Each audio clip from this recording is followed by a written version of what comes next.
Hello, my name's Johnny White, and this is a special edition of Creative Current on LA Art Stream. I'm here with filmmaker Laura Colella. Laura, welcome to Los Angeles. Thank you. So you came to Los Angeles for what purpose? I world premiered my latest feature film at the Los Angeles Film Festival, which just ended yesterday, and we had 2 screenings, and it's called Breakfast with Curtis. Breakfast with Curtis. It got a lot of good press before it came here. How'd that happen? Well, most of it was actually while we were here, but there was a press screening before the festival, and we had just finished the film just before the press screening and sent it over, the day before, and so it was shown to some press, and then some people saw it during the festival and got screeners, and so. Well, the press was really good. I mean, one critic said it was the best of the festival. He also gave it. Best ensemble? Best ensemble, and best directing? He didn't have a best directing. But and who was he?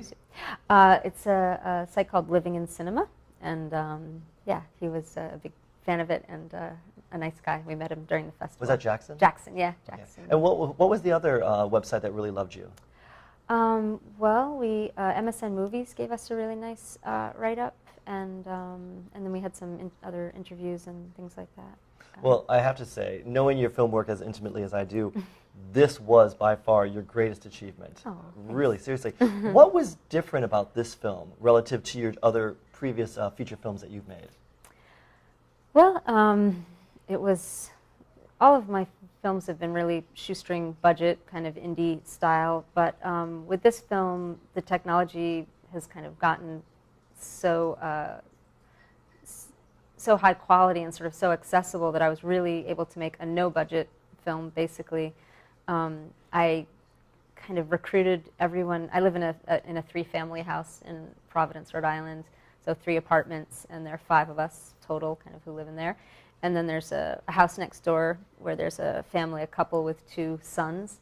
And basically we all hang out a lot and kind of, we have like nice yards with like gardens and stuff, and we spend a lot of time together in the warm months, but even sometimes in the cold months, we'll just huddle outside or make a fire outside and hang out. And so we've grown very close. We've all lived there for, almost 15 years together. And so I basically recruited all of them to make a film.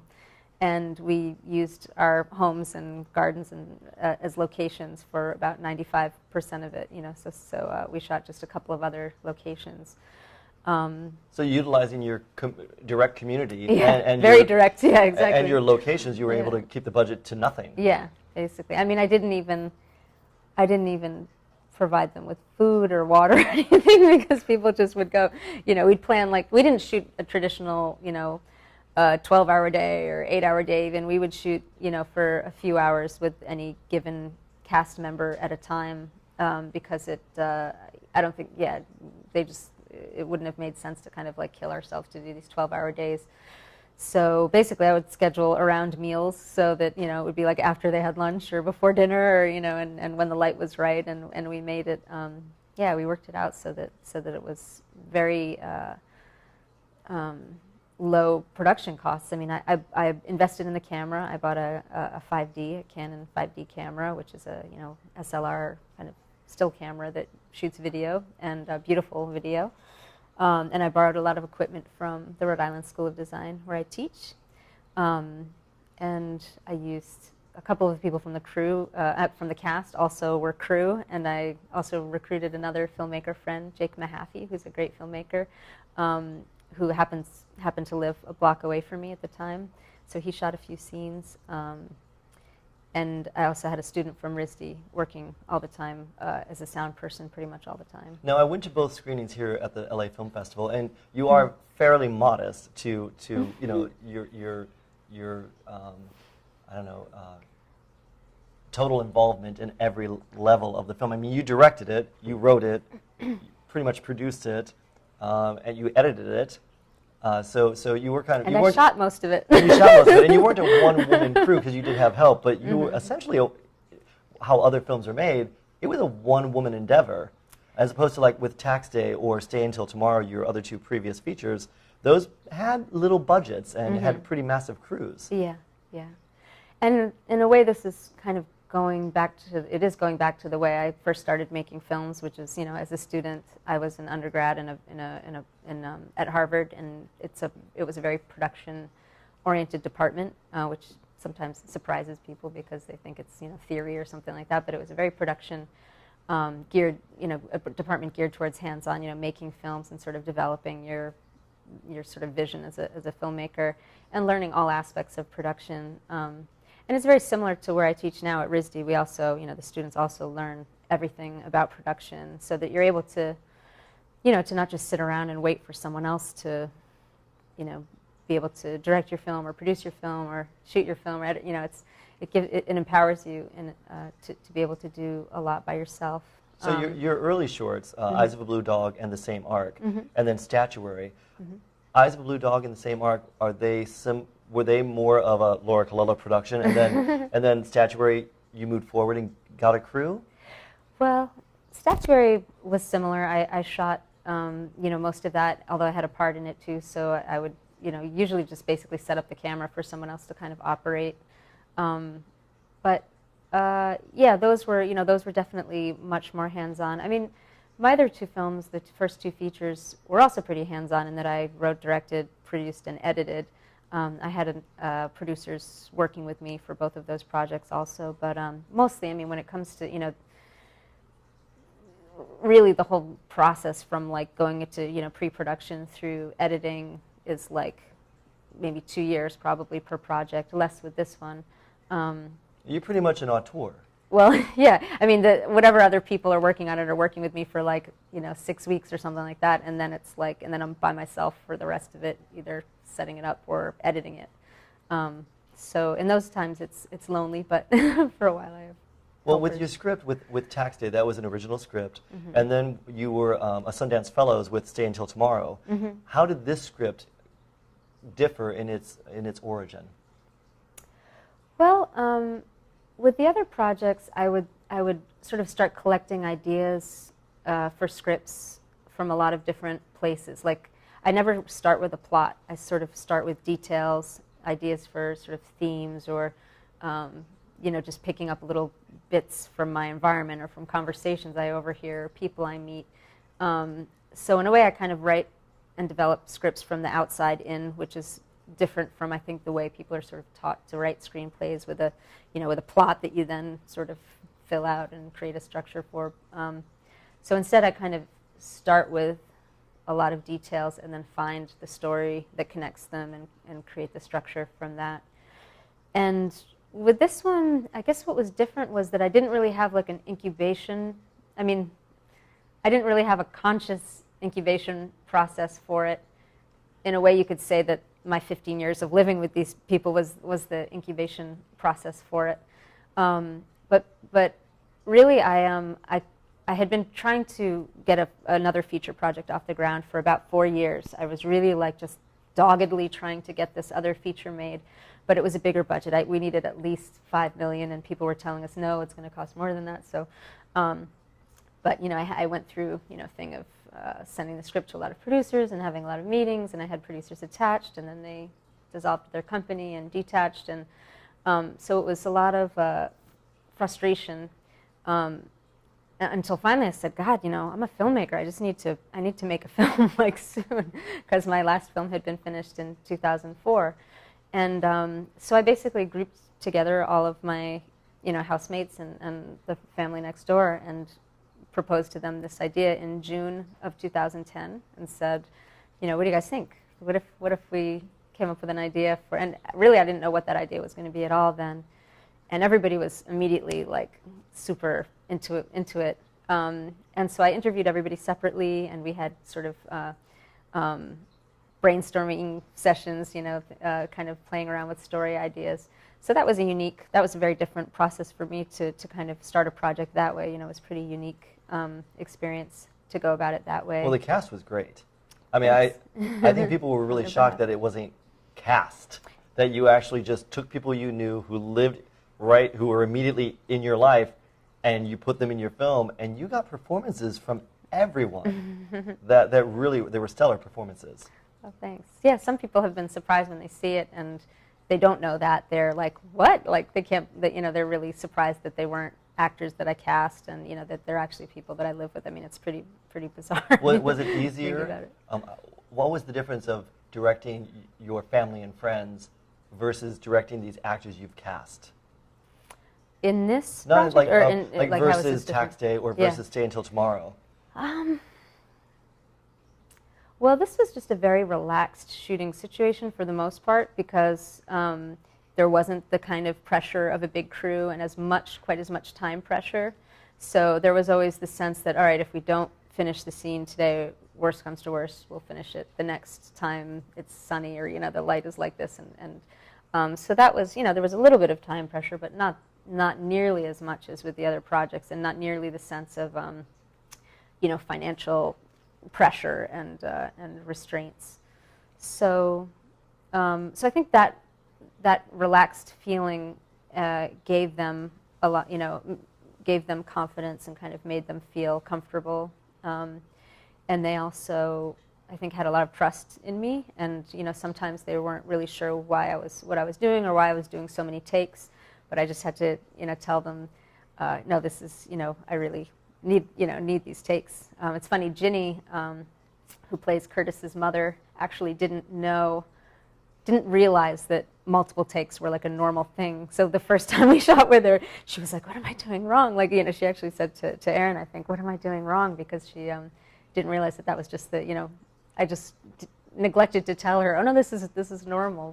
We do multiple takes for, you know. Now you made scenes. reference to Aaron. Aaron is your partner. Yep. In much of your art and in Mm-hmm. your life. Mm-hmm. And we see him in the film. Yeah. Yes. We are both in the film. Actually, we play the couple who live on the third floor, where we live in real life, and everyone else in the cast is actually related in some way. You know, there's a family that the woman who lives downstairs from us is her name's Yvonne Parker, and she's the mother to Adele and David. Adele lives on the first floor. David lives next door, and then they both have their wives, and then the two sons next door. So they're all kind of family related, but Aaron and I are not, but we've lived there for a long time, so we feel like family. Okay.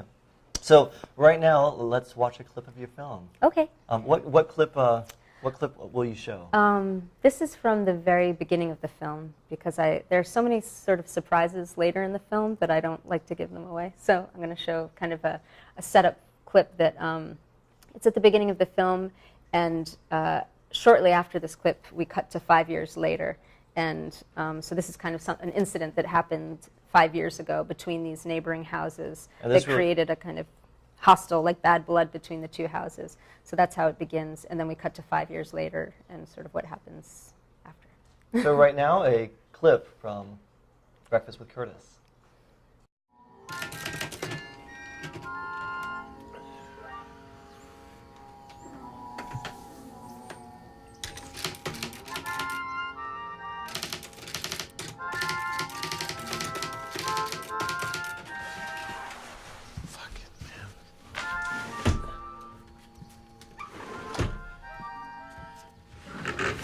I can't listen to that fucking thing anymore.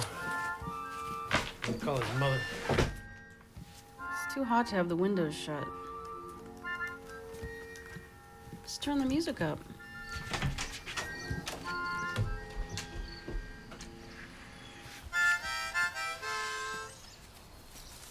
Did you just throw something at our cat? Curtis! I just saw you throw something at Dijon. Okay, Curtis, listen. If I see you throw something at our cat, I'm gonna crush your skull. You got that? Let me put it another way.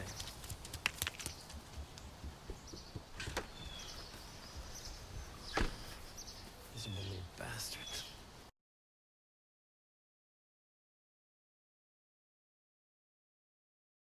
Intriguing. Well, So thanks. 5 years later, the rest of the film happens. Yeah, the boy 5 years later is about 14 years old, and he's a very introverted, kind of troubled kid who's homeschooled, and he's just very isolated, and he's kind of like in a rut, and he's sort of stuck in this this stage of his adolescence, and his parents are a little bit at a loss. And Sid, who we see kind of screaming at him in this clip that we just saw, ends up sort of recruiting him to be a creative collaborator for a series of video projects. And first he's reluctant, and so it kind of it unfolds from there, because it's this kind of unlikely sort of friendship, and because of it, there are all these different kind of connections that appear and also are revealed from the past between the residents of these two neighboring houses. Well, without giving any more away Yeah, in the I know, film, I don't wanna- I mean, brilliant film. Oh. I mean, really, truly. I watched it twice at the festival. I was lucky enough to see slight rough cuts, and I really think you've done such a great job with this. Thank you. Now, with your earlier work, just to talk about it, you had a few shorts that you made right after Harvard, but then you had Statuary, and that was kind of a turning point in your filmmaking because it did so well with the festival circuit. What was the instigation of Statuary? Statuary, I think with quite a few of my films, I'm pretty inspired by locations. And that definitely was inspired by a location, this kind of statuary yard that doesn't exist anymore, but was about 20 minutes outside of Providence. There was a statuary, a place where statues are sold, that just had this extensive collection in the yard of multiple kinds of particular different statues, from saints to like dwarves to animals to everything you could think of basically in statues. And I just always loved it. Whenever I drove by it, for some reason I just was like, it just sparked this kind of excitement in me. And then I stopped there one day and I took photographs, and the owner was just this amazing, beautiful old woman with like flaming red hair, Rose Giuliano, who I became like very close friends with and was friends with until she died a couple of years ago. She was just such a character herself, and she didn't end up being in the film, but she was in my next film, Tax Day. But Statuary, yeah, so half of the story takes place in the statue yard, and the statuary keeper was actually like an introverted recluse. There's a theme here. A sort of, curmudgeonly older woman who had created a sort of world for herself, kind of safe world in this fenced-in statue yard, and the statues were like the people that she interacted with in her sort of interior monologue. And then that was intercut with a character that I played, who was a young woman who was going out looking for meaningful paying work, and it just kind of showed me. It was a sort of a dry, sort of deadpan comedy, sort of like Jane Campion's early films or something. In that, yeah, like an undercurrent of a political undercurrent. Yeah, it sort of showed the difficulty of finding meaningful paying work, and how it's kind of just easier to join the, well, anyway. Join a carnival. Join a carnival, yeah. So when you, after Statuary, you had pretty good success around the world with various festivals. Did going to Tax Day, was that necessarily your next thing, a feature film, after you did Statuary? Well, I got a call one day from someone who had seen Statuary at a festival in Texas, and he was a scout for the Sundance Labs. And he asked me if I had been working on a feature script, and I hadn't. I'd been sort of collecting ideas loosely, but I told him, I was working on something, but it wasn't finished. And he was like, well, I think you have 2 weeks to finish it. So I wrote it in that 2 weeks, and they didn't accept it into the labs, but they offered a camera package to shoot it. So that was great, because I sort of cobbled together the support based on that. Somebody came on who I had just met as a producer, and then, yeah, we were able to just sort of piece together the funding for that. And again, that was a 16mm feature, and we finished in 16mm, print, which no one does anymore, but that was in 1998. And then after that, you did Stay Until Tomorrow. Right. And Sundance was involved with that a little bit. Yeah, they were very involved with that because I went through the directing and screenwriting labs there, which is great. It's an amazing program. Basically, they pick a number of several features a year, that are Feature scripts. Feature scripts, and then you're allowed to cast like 3 people from wherever, and they fly them out there. They fly you out to Utah to the Sundance Resort, and you get to pick 5 or 6 scenes from your film, from your script, to do practice versions of with your actors, and they give you a small crew and you shoot on video. So there's the writer's lab, and then from the writer's lab, directors get chosen to go to the director's lab? In my case, I applied in the spring, and I was accepted for the summer, like the June screenwriting and directing labs. Okay. So they were sort of one after the other, consecutive. And they invite all these advisors there who kind of coach you while you go through, who are like professional actors, directors, editors, screenwriters, and they meet with you and they observe you. You basically rehearse a day, shoot a day, edit a day, rehearse a day, shoot a day, edit a day through the whole time you're there. It's 3 weeks? Yeah, that part is 3 weeks. And then they do a composer lab for a week. They match you up with a composer. I mean, and then a producer's lab for a week. It's an amazing, you get basically. And meanwhile, the group gets smaller and smaller and smaller. So, yes or no? Does everyone get to go on to the producer lab and then everyone? Yeah, there were to like the 8 of us. There were like 8 fellows for that period. So I think it was a total of 5 weeks or so, and the 8 of us kind of did that whole thing. Nice. Yeah. It was And great. so from that, you made Stay Until Tomorrow. Right. Yeah, and they gave a lot of donations for that. It facilitated a lot of donations for that project, like for film stock and processing and. You shot that on Super 16? No, that one was 35, actually. Yeah, 35. we got the camera package through them. And you printed it on 35. Yeah, yeah. So you have a That was 16 nice. millimeter film, a 35 millimeter film, Right. and Now now back to digital. Breakfast with Curtis. Yeah. Now I saw an ad. I love film, I right? saw an ad at the film festival saying, "Kodak, Mm-hmm. film still matters." Does it? I think so. I definitely hope so. Just to shoot or to actually show?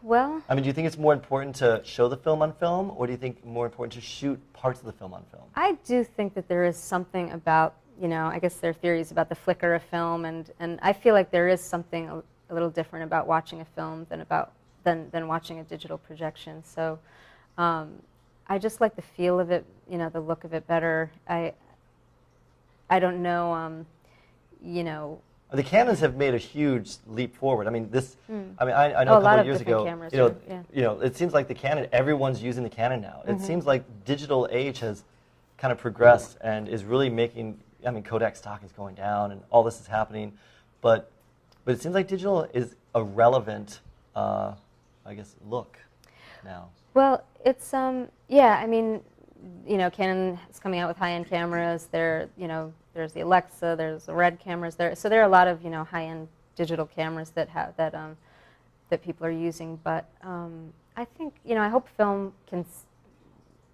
persevere as an option, because it would be really tragic actually for that to go away. I think. Well, I think film will always be around. I mean, Yeah. sort of like painting versus charcoal. It's just.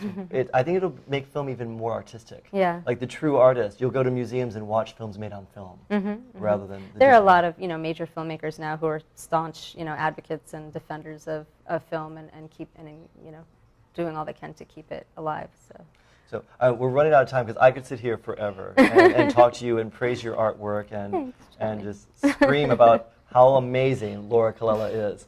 Laura Colella, amazing filmmaker from Providence, Rhode Island, and the movie is called Breakfast with Curtis. You can get her films online. I know Statuary and Tax Day are together on a DVD, and then they're Stay Until Tomorrow. And the website is Lucky Pictures? I know it's my name, lauracolella.com, but they're also on Netflix. Okay. Yeah. Oh, they're on Netflix. Netflix. Live streaming? They're Okay. either DVD. You can get the DVDs on Netflix, people. This is a filmmaker to watch. I say so, and so does the Independent Filmmakers magazine from a few years ago.